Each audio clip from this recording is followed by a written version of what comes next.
വസന്ത് ലാൽകുമാറിനെ വഴങ്ങുകയാണല്ലോ അല്ലേ? ലാൽകുമാർ പറഞ്ഞോളൂ.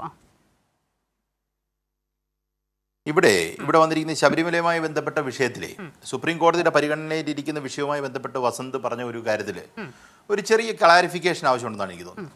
കാര്യം എനിക്ക് ഇച്ചിരൂടെ വ്യക്തമായിട്ട് ചിലപ്പോൾ പറയാൻ പറ്റുമായിരിക്കും.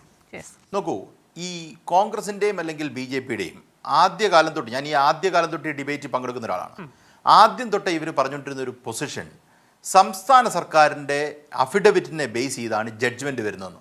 അതല്ലേ വസന്ത് ഇപ്പോൾ പറഞ്ഞത്? ചോദിച്ചേ, ഒന്ന് ക്ലാരിഫൈ ചെയ്യാം, അത് കഴിഞ്ഞിട്ട് ഞാൻ മറുപടി. അത് അങ്ങനെയല്ലേ പറഞ്ഞത്? അഫിഡവിറ്റ് തിരുത്തി എന്ന് തന്നെയാണ് എന്റെ നിലപാട്. അഫിഡവിറ്റ് തിരുത്തലിനും പങ്കുണ്ട്. അതെ, ഇത് കുഴപ്പമില്ലെന്നറിയാം, മതി. ആ അഫിഡവിറ്റിനെ കേന്ദ്രീകരിച്ചാണ് ഈ എൻറ്റയർ വിധിക്ക് സാധ്യത ഉണ്ടാകുന്നതാണ് പറയുന്നത്. അതൊരു തെറ്റായ വാദമാണ്. താങ്കൾ ഒരു പ്രാക്ടീസിങ് ലോയർ ആയതുകൊണ്ടാണ് ഞാൻ പറയുന്നത്. 5 അംഗ ബെഞ്ചിൻ്റെ വിധിക്കകത്ത് ഇന്ദു മൽഹോത്ര ഡിസെൻഡ് ചെയ്യുകയാണ് ചെയ്യുന്നത്. അറിയാവോ? സംസ്ഥാന സർക്കാർ ഒറ്റ അഫിഡവിറ്റേ ഫയൽ ചെയ്തിട്ടുള്ളൂ. സംസ്ഥാന സർക്കാർ 5 ജഡ്ജിമാർക്ക് 5 അഫിഡവിറ്റ് ഫയൽ ചെയ്തിട്ടില്ല. സംസ്ഥാന സർക്കാർ ഒറ്റ അഫിഡവിറ്റാണ് ഫയൽ ചെയ്തിരിക്കുന്നത്.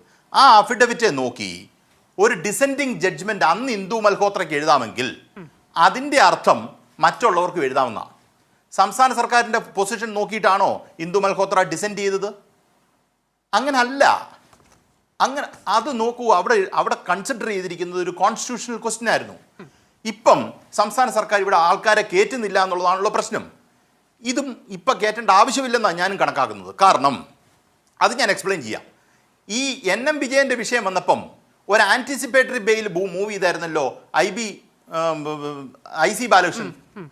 ആ IC ബാലകൃഷ്ണൻ ആൻറ്റിസിപ്പേറ്ററി മൂവ് ചെയ്തപ്പോൾ അദ്ദേഹത്തെ അറസ്റ്റ് ചെയ്യത്തില്ല എന്ന് നമ്മൾ പറഞ്ഞായിരുന്നു, ഓർക്കുന്നുണ്ടോ? കാര്യം ആൻറ്റിസിപ്പേറ്ററി കോടതിയുടെ പരിഗണനയിലിരിക്കുമ്പം നമ്മളത് അറസ്റ്റ് ചെയ്യുന്ന ഒരു ശീലമില്ല എന്ന് പറയുന്നത് പോലെ ശബരിമലയുമായി ബന്ധപ്പെട്ട കസ്റ്റമറി പ്രാക്ടീസ് ആര് ഡിസൈഡ് ചെയ്യണം, അത് എസെൻഷ്യൽ പ്രാക്ടീസ് ആണോ ഇല്ലയോ എന്നുള്ളത് ഹയർ കോൺസ്റ്റിറ്റ്യൂഷണൽ ബെഞ്ച് ഡിസൈഡ് ചെയ്യണം എന്ന് സുപ്രീം കോടതിയിൽ 5 അംഗ ബെഞ്ച് റിവ്യൂ പെറ്റീഷനകത്ത് പറഞ്ഞിട്ടുണ്ട്. ആ ക്വസ്റ്റ്യൻ ഓഫ് ലോ കേട്ട ശേഷം തിരിച്ച് ആ 5 അംഗ ബെഞ്ച് വീണ്ടും ഈ ക്വസ്റ്റ്യൻ ഓഫ് ലോ കേൾക്കണം. എന്നുവെച്ചാൽ സ്ത്രീകളെ പ്രവേശിപ്പിക്കണോ വേണ്ടായോ എന്ന് കേൾക്കണമെന്നാണ് അന്നത്തെ റിവ്യൂ ഇതിനകത്ത് പറഞ്ഞിട്ടുള്ളത്. ബോബ്ഡെ അധ്യക്ഷനായ ബെഞ്ച് അതാ പറഞ്ഞിരിക്കുന്നത്. എന്ന് വെച്ചാൽ ഈ വിഷയം അപ്പമാലി നരസു മറ്റേ എല്ലാ കേസുകളിലും അല്ലെങ്കിൽ ശിരൂർ മഠത്തിന്റെ കേസ് എല്ലാം കവർ ചെയ്ത ഒരു 9 അംഗ ബെഞ്ച് കേട്ട് അതിനകത്ത് ഇത് എസെൻഷ്യൽ പ്രാക്ടീസ് ആര് തീരുമാനിക്കും എന്നതിനെ അടിസ്ഥാനപ്പെടുത്തി 5 അംഗ ബെഞ്ച് ഈ പറയുന്ന 5 അംഗ ബെഞ്ച് പറഞ്ഞത് ശരിയാണോ തെറ്റാണോ എന്ന് തീരുമാനിക്കണം. അപ്പോഴേ അതിനകത്ത് ഫൈനാലിറ്റി ഉണ്ടാകത്തുള്ളൂ. ഇപ്പം ആ ജഡ്ജ്മെന്റ് നിങ്ങൾ പറയുമ്പോൾ സാങ്കേതികമായ ആ ജഡ്ജ്മെന്റ് കൊണ്ടുവന്നു കഴിഞ്ഞാൽ ഇപ്പോഴും ലൈവ് അല്ലേ എന്ന് വേണേൽ ചോദിക്കാം. പക്ഷേ അങ്ങനെ അതിനെ ലൈവ് എന്ന് വിളിക്കാൻ പറ്റില്ല. അത് ലൈവ് എന്ന് വിളിച്ചാൽ തെറ്റുണ്ട് അതിനകത്ത്. കാര്യം ആ വിഷയം ഈ ബെഞ്ച് വിധിച്ച 5 അംഗ ബെഞ്ച് തന്നെ വിധിച്ച വിഷയം 9 അംഗ ബെഞ്ച് കേൾക്കണമെന്ന് ആ 5 അംഗ ബെഞ്ച് തന്നെ റിവ്യൂ പെറ്റീഷനകത്ത് പറഞ്ഞിട്ടുണ്ട്. അങ്ങനെ ഇരിക്കുമ്പം ഇപ്പം തിരക്ക് പിടിച്ച് 5 അംഗ ബെഞ്ച് ആദ്യം വിധിച്ച വിധിയാണ് കറക്റ്റ് എന്ന് പറഞ്ഞ് സർക്കാർ ഒരു പൊസിഷൻ ഈ പൊസിഷൻ എടുക്കേണ്ട കാര്യമില്ല. അത് തെറ്റായ പൊസിഷനായി പോകും. അത് പിണറായി വിജയനല്ല, ഉമ്മൻചാണ്ടിയാ മുഖ്യമന്ത്രിയെങ്കിലും അത് തെറ്റായ പൊസിഷനായി പോകും. You will be jumping into conclusion without hearing the Supreme Court. Let the Supreme Court make a statement. That means 9 അംഗ ബെഞ്ച് ഈ വിഷയത്തിൽ ഒരു അഭിപ്രായം പറഞ്ഞ ശേഷം അത് തിരിച്ച് 5 അംഗ ബെഞ്ചിലേക്ക് വന്ന് 5 അംഗ ബെഞ്ച് അതിനൊരു ക്ലാരിറ്റി ഉണ്ടാക്കിയ ശേഷം മാത്രം അവിടെ കയറ്റിയാൽ മതി. അതാണ് സംസ്ഥാന സർക്കാർ എടുത്തിരിക്കുന്ന പൊസിഷൻ.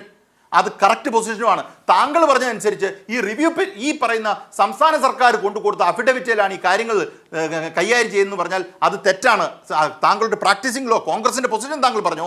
പക്ഷേ അത് നോക്കി തന്നെ കൃത്യമായി ഇന്ദു മൽഹോത്രയ്ക്ക് ഒരു ഡിസെൻഡിങ് ജഡ്ജ്മെന്റ് ഇടാമായിരുന്നു എന്ന് ഞാൻ ഓർമ്മിച്ചു മാത്രം. That I rest my case.